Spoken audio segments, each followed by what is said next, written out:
Telangana CM Revanth Reddy ఇవాళ వనపర్తి జిల్లాలో పర్యటించనున్నారు. పర్యటనకు వెళ్లబోతున్నారు. మహిళల స్వయం ఉపాధి పథకాలకు బ్యాంకర్స్ తో కలిసి 6,000 కోట్ల రూపాయలు ఆర్థిక సాయం అందించే పథకాన్ని సీఎం రేవంత్ రెడ్డి ప్రారంభించనున్నారు.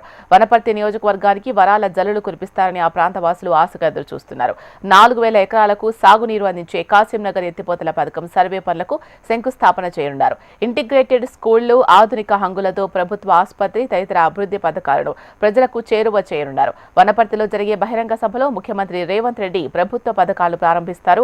పాలిటెక్నిక్ కాలేజ్ వెనుక భాగంలో ఏర్పాటు చేసిన హెలిప్యాడ్ లో దిగిన అనంతరం శ్రీ వెంకటేశ్వర స్వామి ఆలయంలో ప్రత్యేక పూజ నిర్వహించి ₹1,00,00,000తో అభివృద్ధి పనులకు శంకుస్థాపన చేయనున్నారు. ఆ తర్వాత తాను విద్యాభ్యాసం చేసిన పాఠశాలను సందర్శించనున్నారు. బాల్య మిత్రులు వారి కుటుంబ సభ్యులను కలవనున్నారు. అదేవిధంగా వనపర్తిలో అద్దెకున్న ఇంటి యజమానురాలు పార్వతమ్మ కుటుంబాన్ని కలిసి మాట్లాడనున్నారు. అనంతరం పాలిటెక్నిక్ కాలేజ్ ఆవరణలో ఏర్పాటు చేసిన బహిరంగ సభలో సీఎం రేవంత్ రెడ్డి ప్రసంగిస్తారు. సీఎం పర్యటన సందర్భంగా అధికార యంత్రాంగం కట్టుదిట్టమైన ఏర్పాట్లు చేపట్టింది.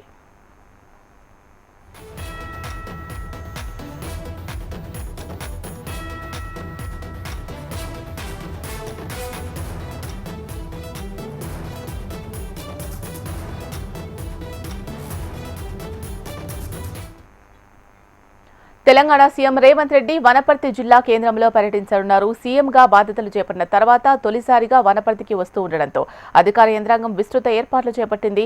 720 కోట్ల అభివృద్ధి పనులకు శ్రీకారం చుట్టనున్నారు. వనపర్తి మెడికల్ కాలేజు సమీపంలో 257 కోట్లతో 500 పడకల హాస్పిటల్ నిర్మాణానికి శంకుస్థాపన చేస్తారు.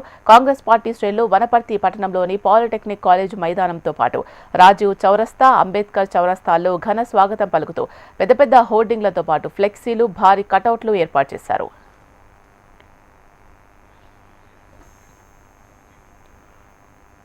దీనికి సంబంధించి పూర్తి సమాచారం అందించడానికి మా ప్రతినిధి అశోక్ సిద్ధంగా ఉన్నారు. అశోక్, చెప్పండి, సీఎం రేవంత్ పర్యటనకు సంబంధించి మరింత సమాచారం. శీల, ఇవాళ 11 గంటలకు హైదరాబాద్ నుంచి బయలుదేరేటువంటి సీఎం రేవంత్ రెడ్డి వనపర్తికి చేరుకుంటారు. వనపర్తిలో వెంకటేశ్వర స్వామి ఆలయంలో పూజలు చేసి అనంతరం వనపర్తికి సంబంధించిన పలు అభివృద్ధి కార్యక్రమాలకు ఆయన పునాది రాజీ వేస్తారు. అలాగే 12 గంటలకు స్థానికంగా ఉన్నటువంటి జెడ్పీ పాఠశాలలో ఎమ్మెల్యే కార్యాలయానికి చేరుకొని అనంతరం పార్టీ కార్యక్రమాలు చిన్నటి మిత్రులను, అలాగే వనపర్తిలో తాను చదువుకున్నటువంటి, తాను ఒక ఇంట్లో కిరాయికున్నటువంటి ఇంటి ఓనర్ తో పాటు మిగతా తను చదువుకున్నటువంటి పాత స్నేహితులతో కూడా సీఎం 12 గంటల ప్రాంతంలో కలుసుకుంటారు. అనంతరం 12:30కు ఏదైతే అక్కడి నుంచి బయలుదేరి 2 గంటలకు మైనార్టీ కార్పొరేషన్ ఆధ్వర్యంలో చేపట్టినటువంటి ప్రభుత్వ పరంగా స్వయం ఉపాధి పథకాన్ని ప్రారంభిస్తారు. మొత్తంగా ఇవాళకు సంబంధించి అయితే 6,000 కోట్ల రూపాయలకు సంబంధించినటువంటి ఎస్సీ, ఎస్టీ, బీసీ సంబంధించినటువంటి మైనార్టీ కార్పొరేషన్ సంబంధించినటువంటి రుణాలకు సంబంధించిన విషయంలో సీఎం రేవంత్ రెడ్డి ప్రారంభిస్తారు. సాయంత్రం 4:30కు వనపర్తిలోనే ఏదైతే భారీ బహిరంగ సభలో ఆయన పాల్గొంటున్నారు. మొత్తంగా చూస్తున్నాం. వీటితో పాటు నిన్ననే ప్రభుత్వం నుంచి అనుమతి లభించినటువంటి మంజూరైనటువంటి కాసిం నగర్ సంబంధించినటువంటి ఎత్తిపోతల పథకాన్ని కూడా ఆయన సర్వే పనులకు సంబంధించి శంకుస్థాపన చేస్తారు. దీని ద్వారా 4,000 ఎకరాలకు వనపర్తి నియోజకవర్గంలో సాగునీరు అందించే అవకాశం ఉంది. సో మొత్తంగా చూస్తున్నాం, సీఎం రేవంత్ రెడ్డి ప్రభుత్వ పరంగా చాలా అభివృద్ధి కార్యక్రమాలకు సంబంధించి వనపర్తి కేంద్రంగా ఇవాళ ప్రారంభోత్సవాలు శంకుస్థాపన చేస్తారు. అలాగే తాను చదువుకున్నటువంటి పాత విద్యార్థులతో, అలాగే ఇంటి ఓనర్ను కూడా కలిసినటువంటి సందర్భం వనపర్తిలో చోటు చేసుకోవచ్చు. మొత్తంగా ఇవాళ సీఎం రేవంత్ రెడ్డి బిజీగా గడిపి సాయంత్రం సభలో పాల్గొని హైదరాబాద్కు వస్తారు. శిలా, ఈ పర్యటన నేపథ్యంలోనే ఎస్ఎల్బీసీకి కూడా విజిట్ చేసే అవకాశం ఉంది అని వార్తలు వస్తున్నాయి. దీంట్లో వాస్తవం ఎంత? మనం చూస్తున్నాం, నిన్న మంత్రుల బృందం ప్రకటించింది, అధికారులు కూడా స్పష్టం చేస్తున్నటువంటి పరిస్థితి ఎస్ఎల్బీసీలో చూస్తున్నాం.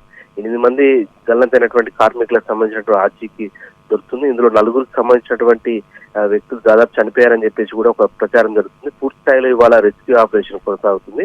సో మొత్తంగా 8 మంది సంబంధించిన పూర్తి ఆచూకీ వారి మృతదేహాలు కనుక బయటికి వస్తే ఇవాళ సాయంత్రం సభ జరుగుతుంది. దాదాపు 4:30 నుంచి సభ జరిగే అవకాశం 5:30, 6 గంటల వరకు అవుతుంది కనుక ఖచ్చితంగా ఆయన ఎస్ఎల్బీసీని సందర్శించే అవకాశం అయితే పూర్తి క్లారిటీ ఇప్పటి వరకు అయితే లేదు.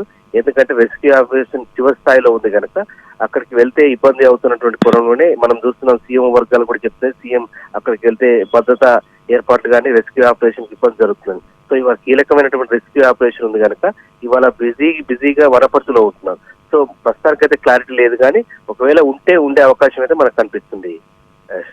ఒక వనపర్తిలోనే విద్యాభ్యాసం చేశారు, అక్కడే కుటుంబాన్ని ఏర్పాటు చేసుకున్నారు అండ్ చాలా మంది బాల్యమిత్రులతో కూడా కలిసే అవకాశం ఉన్నట్లుగా తెలుస్తోంది. వనపర్తి ప్రజలు ఎంతో ఆతృతగా ఎదురు చూస్తున్నారు, వనపర్తికి వరాల జల్లు కురిపించే అవకాశం ఉంది ఎవరని. అలాంటి అవకాశాలు ఉన్నాయా?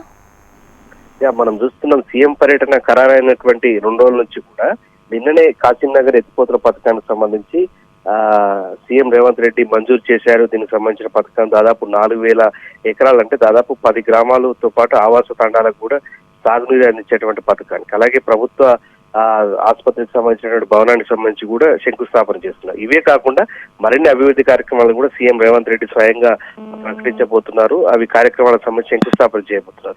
ఈ నేపథ్యంలో ప్రతిష్టాత్మకమైనటువంటి స్వయం ఉపాధికి సంబంధించినటువంటి బ్యాంకర్స్ తో కలిసి 6,000 కోట్ల రూపాయలు ఇచ్చేటువంటి పథకాన్ని కూడా సీఎం రేవంత్ రెడ్డి ఇవాళ వనపర్తిలో ప్రారంభిస్తున్నారు. సో మొత్తంగా అభివృద్ధి కార్యక్రమాలు కావచ్చు, తాను చదువుకున్నటువంటి పాఠశాలతో పాటు అక్కడ పాత స్నేహితులను కలవడం, అక్కడ ఉన్నటువంటి నివాసానికి సంబంధించి కూడా సందర్శించడం.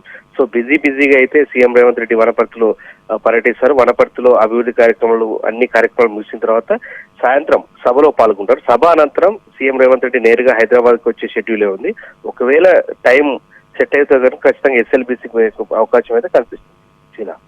వనపర్తితో సీఎం రేవంత్ రెడ్డికి ఎంతో అవినాభావ సంబంధం ఉంది అని మనకు తెలుస్తోంది. దీన్ని బట్టి సో అక్కడి ప్రజలు సీఎం అయిన తర్వాత రేవంత్ రెడ్డి పర్యటనకు సంబంధించి ఎటువంటి స్పందన వ్యక్తం చేస్తున్నారు? సో మనం చూస్తున్న ఉమ్మడి మహబూబ్ నగర్ నుంచి సీఎం రేవంత్ రెడ్డిగా ఉన్నారు. కానీ ప్రస్తుతం మహబూబ్ నగర్ లో 5 జిల్లాలుగా ఉన్నాయి, అందులో వనపర్తి కూడా ఉంది. కనుక వనపర్తిలో తాను చదువుకున్నటువంటి పాఠశాల కావచ్చు, తనతో పాటు చదువుకున్నటువంటి విద్యార్థులు కావచ్చు, ఒక ఎంత ఆనందాన్ని అయితే వ్యక్తం చేస్తున్నారు. ఎందుకంటే వనపర్తికి స్వయంగా సీఎం రేవంత్ రెడ్డి హోదాలో ఒకప్పుడు విద్యార్థిగా ఉన్నటువంటి రేవంత్ రెడ్డి ఆయన చదువుకున్నటువంటి ప్రాంతంలో అదే విద్యార్థిగా ఉన్నటువంటి చదువుకొని పైకి వెళ్ళినటువంటి విద్యార్థి ఇప్పుడు సీఎం రేవంత్ రెడ్డిగా రావడం అనేది కూడా వనపర్తిలో చాలా మంది కూడా ఎదురు చూస్తున్నటువంటి సంఘటన చోటు చేసుకోబోతుంది. ఎందుకంటే మరి కాసేపట్లోనే 11 గంటలకు ఆయన హైదరాబాద్ నుంచి బయలుదేరి వనపర్తి చేరుకుంటారు. సో వనపర్తిలో అభివృద్ధి కార్యక్రమాలు, ప్రత్యేక పూజలు చేసిన అనంతరం ఈ ప్రైవేట్ కార్యక్రమంగా ఉన్నటువంటి స్నేహితులతో కలవడం, ఆయన చదువుకున్నటువంటి పాఠశాల సందర్శించడం, అలాగే ఆయన ఉన్నటువంటి ఇంటిని రెంట్ గా ఉన్నటువంటి ఇంట్లో కూడా ఆయన గడపడం, ఇవన్నీ కూడా బిజీ షెడ్యూల్లో ఉన్నాయి. శీలా, అక్కడ వాళ్ళ స్నేహితుల్ని కావచ్చు, అలాగే అద్దెకున్న ఇంటికి వెళ్ళి పార్వతమ్మను సందర్శించడం కావచ్చు, అక్కడున్న వాళ్ళందరితో కూడా మాట్లాడడం కావచ్చు చేస్తున్నారు. కాబట్టి ఏర్పాట్లు ప్రత్యేకించి ఏమైనా తీసుకున్నారా?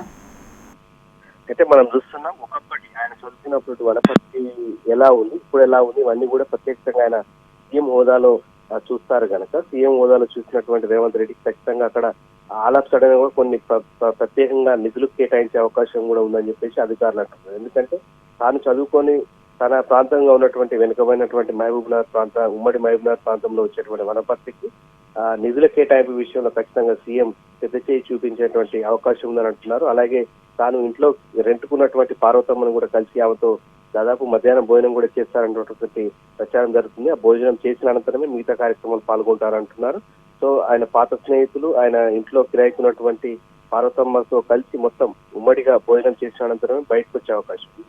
సో మొత్తంగా చూసినట్లయితే విద్యార్థిగా తాను అనుభవించినటువంటి, తాను చూసినటువంటి వనపర్తి ఎట్లా ఉంది, ప్రస్తుతం ఎట్లా ఉంది, ఇవన్నీ కూడా బేరీ చేసుకుని ఇప్పటికే నిధుల కేటాయింపులు అక్కడ చేశారు. ఇవాళ కూడా మరిన్ని నిధులు కేటాయించే అవకాశం ఉంది. మొత్తంగా చూసినట్లయితే వనపర్తి పర్యటనకు సంబంధించి సీఎం రేవంత్ రెడ్డి కూడా గుర్తుండిపోయేలా అక్కడ అధికారులు కూడా ఏర్పాటు చేశారు. అలాగే పోలీసు బందోబస్తు ఏర్పాటు చేశారు. అక్కడ ఉన్నటువంటి స్థానికులు కూడా పెద్ద ఎత్తున ఏర్పాటు చేస్తారు. ఎందుకంటే సాధారణ వ్యక్తిగా, విద్యార్థిగా వనపర్తిలో ఉండిపోయినటువంటి రేవంత్ రెడ్డి ఇవాళ సీఎం గా తమ సొంత ప్రాంతానికి వస్తున్నటువంటి సందర్భంలో పెద్ద ఎత్తున అయితే స్థానికులు, పార్టీ శ్రేణులు, ఇతర వర్గాలు కూడా భారీగా ఏర్పాటు చేసిన పరిస్థితి మనం చూస్తున్నాం. రైట్. Thank you Ashok.